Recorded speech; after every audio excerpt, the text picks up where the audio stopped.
Surprise ka ba talaga sa party? Oo nga, Kuya Bugoy. Hindi ko inaasahan na maghahanda kayo sa akin. Salamat ulit, ha? You're welcome! Basta ang importante sa amin ni Kuya Bugoy ay mapasaya ka sa iyong birthday. Tama si Chacha. Gusto rin namin malaman mo na importante sa amin ang ating pagkakaibigan. Yan ang thoughtfulness. Thoughtfulness? Ano ibig sabihin nun? Yan ang pagiging maalalahanin sa ibang mga tao at pagpapakita sa kanila kung gaano silang kaimportante sa buhay mo. Ayan pala yun. Gusto kong matutunan ang pagiging thoughtful. Tara, tanong pa tayo kay Nebo. Nebo, paano po napapakita ang thoughtfulness sa party na to? I see. Para sa selebrasyong ito, inalam ni na Bugoy at Chacha kung anong paborito mong pagkain, laruan at iba pa. Ibig sabihin, iniisip talaga nila kung ano ang makapagpapaligaya sa iyo. Sabi nga sa wikang Ingles, thoughtfulness is putting others before yourself. Wow, natouch naman ako doon.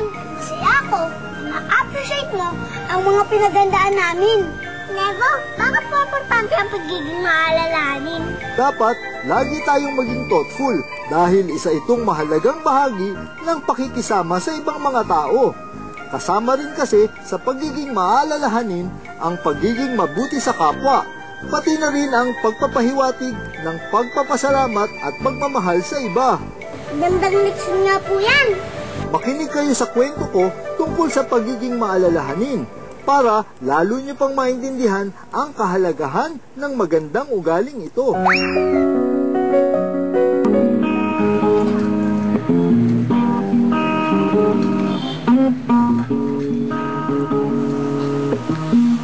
Naku, nasaan na naman kaya yung makulit na batang iyon? Icy! Icy!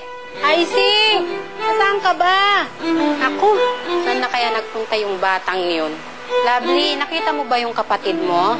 Nanay, hindi ko po napansin. Pagising ko po kanina, wala na po siya sa kama.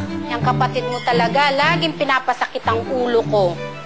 Oh, tumataas ata ang lagnat ko. Anak, mahihiga muna ako. Pagdating ng kapatid mo, gisingin mo na lang ako, ha?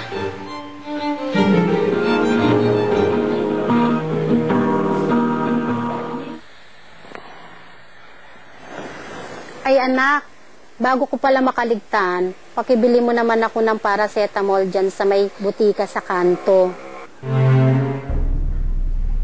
Ate! Ate, saan ka pupunta? Bibili ng gamot ni nanay. Kanina ka pa niya hinahanap. Init na naman ang ulo. Ikaw kasi ang aga-aga, nasa layasan ka na naman. Huwag mo sabihin sa kanya na nakita mo ko dito, ha?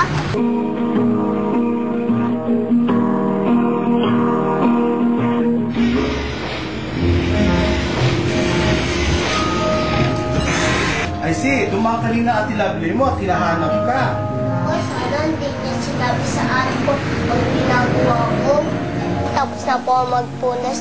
Pero pa po ba kayo papagawa? Wala na. Oh, ito Noy. Thank you po, Mang Danny. Napakabait naman ng batang ito, napakasipag. Siguro tuwang-tuwa sa iyo ang nanay mo. Tutuloy na po ako, Mang Danny. Maraming salamat po ulit.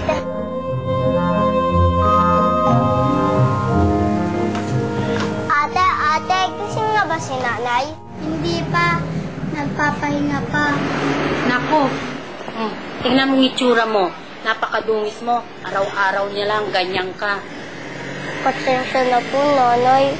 Siguro nakipaglaro ka sa anak ng Dani, ano? Hindi po, nanay. Eh, saan ka galing?